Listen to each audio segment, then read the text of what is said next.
Évolution des mémoires RAM, mémoire RAM dynamique, mémoire volatile et non volatile. 2.3. Chronogramme. Pour faire fonctionner une mémoire, il faut réunir certaines conditions. 2.3. 1. Lecture en mémoire. Pour lire dans une mémoire, il faut présenter l'adresse de la donnée que l'on veut lire, mettre l'entrée de lecture-écriture, RW complémentation, à l'état actif, généralement à 1, et sélectionner le boîtier de la mémoire en appliquant sur les entrées de sélection un niveau actif. Ces conditions sont décrites par le chronogramme de la figure 28. Dans ce chronogramme et le suivant, les parties assurées indiquent que l'état des entrées concernées peut varier. Le niveau de la sortie donnée représenté à mi-chemin de l'état 1 et de l'état 0 indique qu'elle est à l'état haute impédance. L'état haute impédance correspond au cas où le circuit de sortie est déconnecté. Cette déconnexion est réalisée grâce à des circuits tri-state qui seront examinés dans la pratique digitale 12. On constate qu'il faut un certain temps, appelé temps d'accès pour que la donnée disponible en sortie soit validée après que les entrées d'adresse, de lecture, écriture et de sélection aient été activées. Lorsque les entrées de sélection sont activées, les bus de données ne sont plus dans l'état haute impédance, mais ne donnent pas pour autant la donnée correspondante à l'adresse désirée. En effet, le temps de propagation de l'état des entrées d'adresse et de lecture, écriture est plus grand que celui des entrées de sélection. 2.3. 2. Écriture en mémoire. Pour écrire dans une mémoire, il faut procéder de façon analogue à celle utilisée lors de la lecture. Tout d'abord, on présente l'adresse de la donnée que l'on veut mémoriser, on soumet l'entrée de lecture, écriture à l'état actif, généralement 0, on sélectionne le boîtier de la mémoire, en activant les entrées de sélection, et enfin on applique sur les bus de données la valeur à mémoriser pendant un temps au moins égal au temps d'accès de la mémoire. Ces différentes opérations sont représentées dans le chronogramme de la figure 29. 2.4. Évolution des mémoires RAM.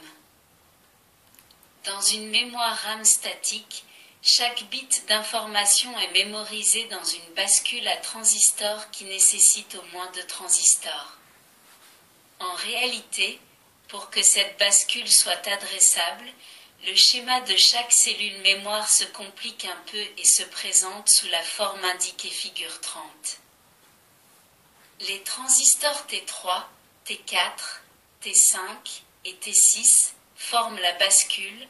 Le transistor T1 sert à sélectionner la mémoire pour y écrire une donnée, alors que le transistor T2 sert à sélectionner la cellule pour lire son contenu. Ce ne sont donc pas 2 mais 6 transistors qui sont nécessaires pour stocker un bit. Les constructeurs ont alors pensé à réduire le nombre de transistors d'une cellule mémoire de façon à pouvoir en intégrer un plus grand nombre sur une même surface. Ils ont alors imaginé les RAM dynamiques. Dans celle-ci, l'information n'est plus stockée sous forme d'état d'une bascule mais est emmagasinée dans un condensateur. 2.5. Les mémoires RAM dynamiques. Les mémoires dynamiques stockent les informations, bits, sous la forme de charges électriques, appliquées à de petits condensateurs intégrés. Ces condensateurs ont des capacités de l'ordre de 50 femtofarad, soit 50 multiplié par 10 puissance moins 15 farad.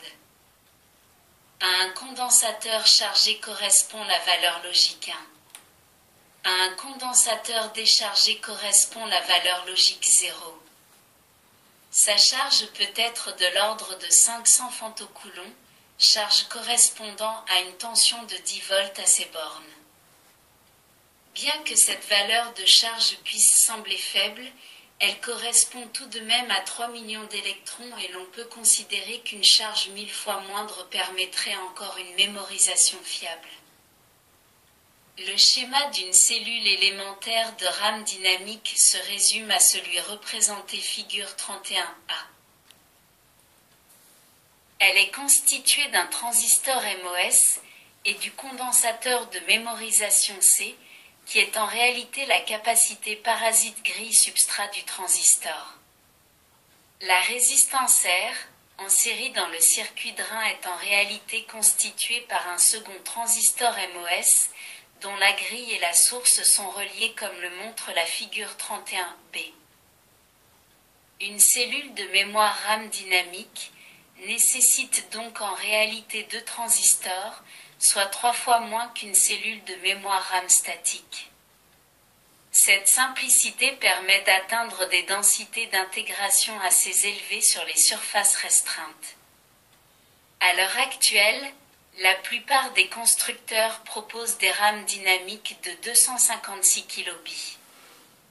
Cette diminution du nombre de transistors par cellule mémoire réduit d'autant la consommation et augmente la rapidité, ce qui constitue 2 avantages non négligeables. Par contre, l'inconvénient majeur de ces mémoires est que si on les abandonne après leur chargement, les condensateurs se déchargent en quelques millièmes de seconde et les informations sont perdues. Il est donc nécessaire d'opérer un rafraîchissement des mémoires dynamiques de façon périodique pour conserver les données aussi longtemps que l'alimentation est branchée. Le rafraîchissement des cellules de mémoire s'effectue habituellement toutes les 1 ou 2 millisecondes, c'est-à-dire 500 ou 1000 fois par seconde. Il consiste à recharger chaque condensateur individuellement avant qu'il ne soit complètement déchargé. Bien évidemment, les condensateurs qui correspondent à une valeur logique 0 et qui sont déchargés au départ ne doivent pas être chargés lors des rafraîchissements. Ce processus nécessite un signal périodique qui peut être fourni soit par un générateur d'horloge, soit par le signal de lecture lui-même à condition qu'il soit répété régulièrement. Ainsi, dans les mémoires dynamiques, il existe toujours une porte utilisée pour générer les signaux internes de commande nécessaires à la régénération des données. La figure 32 donne le schéma synoptique d'une mémoire dynamique de 64 bits. Examinons de plus près, à l'aide de la figure 33, le principe de fonctionnement du circuit de rafraîchissement. Considérons la cellule mémoire sélectionnée par la rangée et la colonne correspondant à l'adresse choisie, en gras figure 33. Les données transitent par la liaison correspondant à la colonne sélectionnée sur laquelle est relié un amplificateur de seuil. Lorsqu'il s'agit d'écrire dans la mémoire, les inverseurs 1, 2 et 3 sont sur la position A et la donnée arrive à la cellule mémoire, chargeant le condensateur s'il s'agit d'un 1, logique, et le déchargeant si c'est un 0, logique.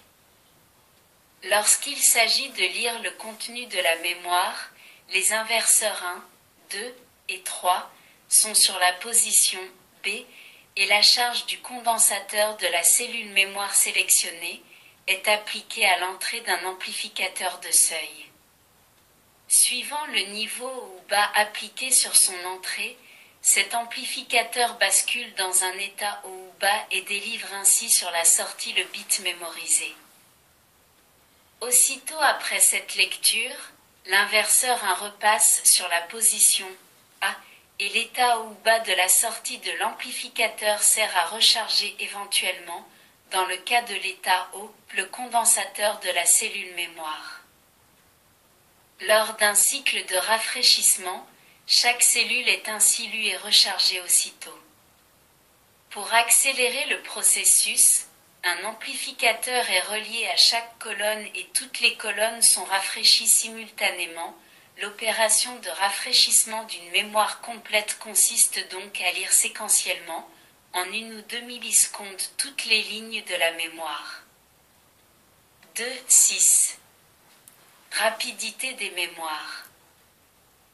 Nous avons vu précédemment que les mémoires dynamiques MOS étaient plus rapides que les mémoires statiques réalisées avec la même technologie. Voyons ce que cela signifie concrètement. Une mémoire est considérée comme plus ou moins rapide selon le temps plus ou moins long nécessaire à la lecture du contenu d'une adresse. Plus précisément, cette rapidité de la mémoire est fonction du temps d'accès et du temps de cycle de lecture.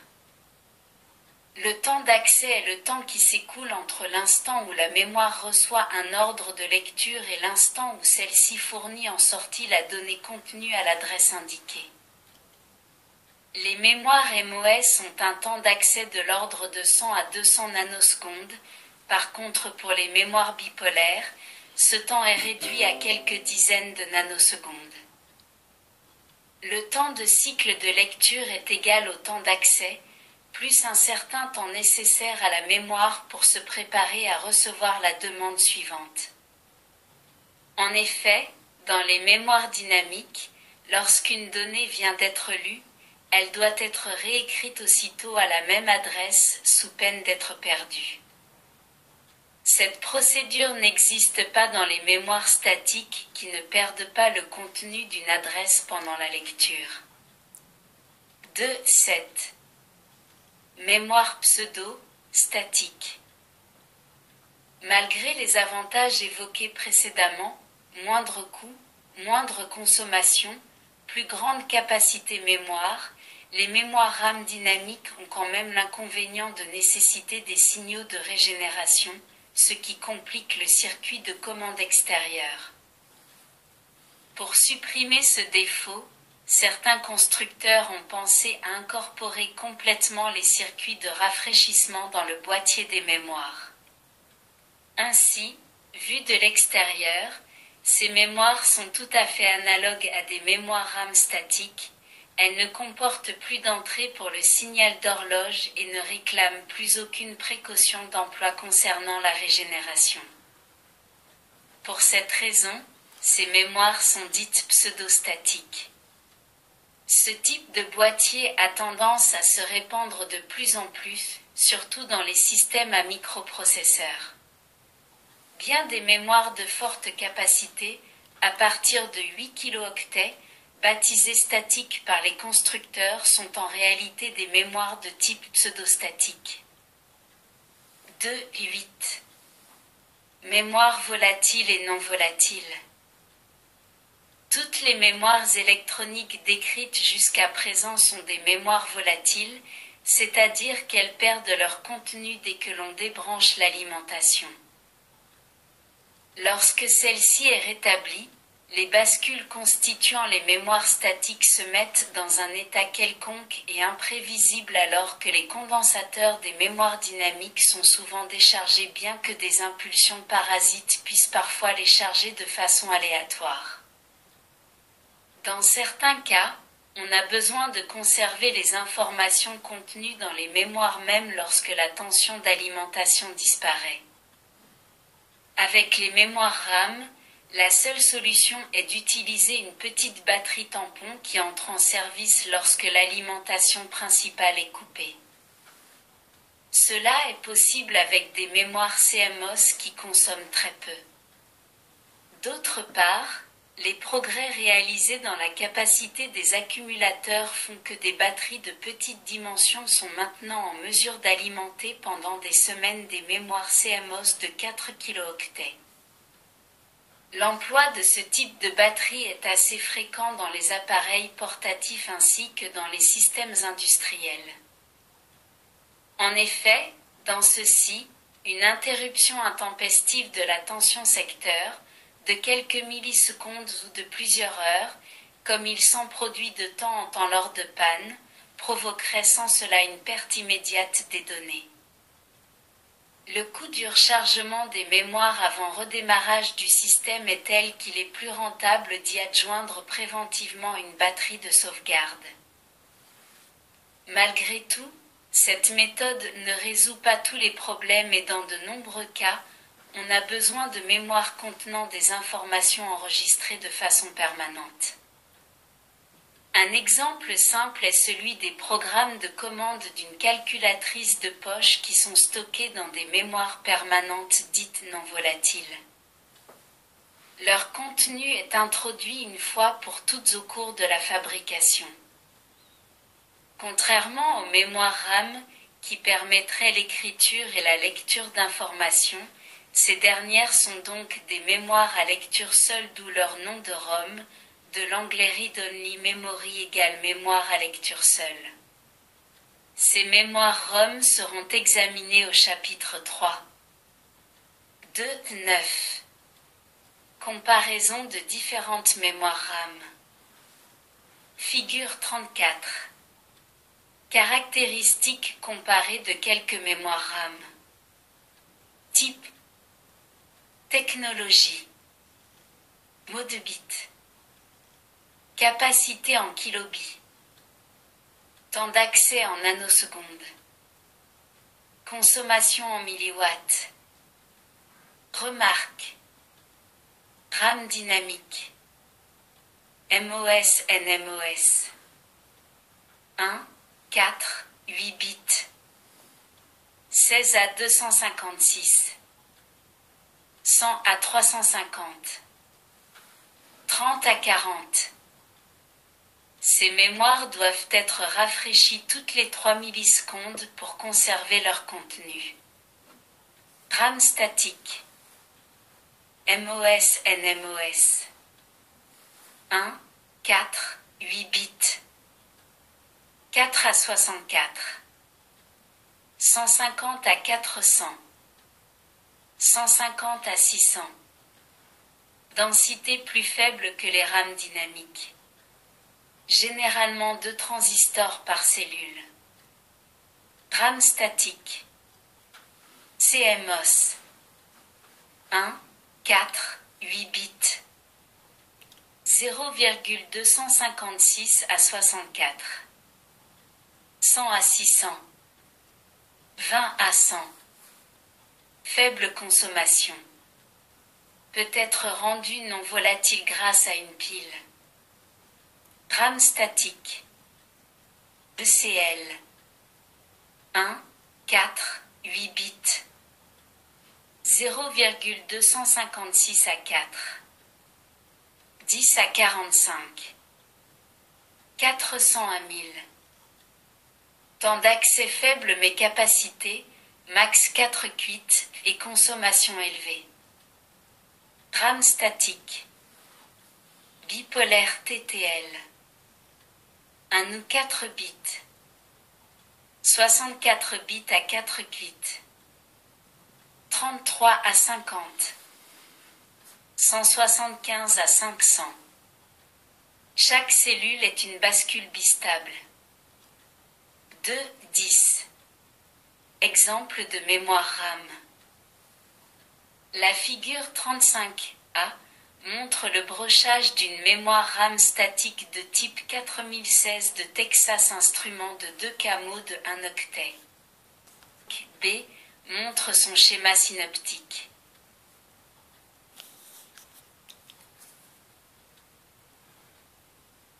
Merci de votre écoute. À bientôt.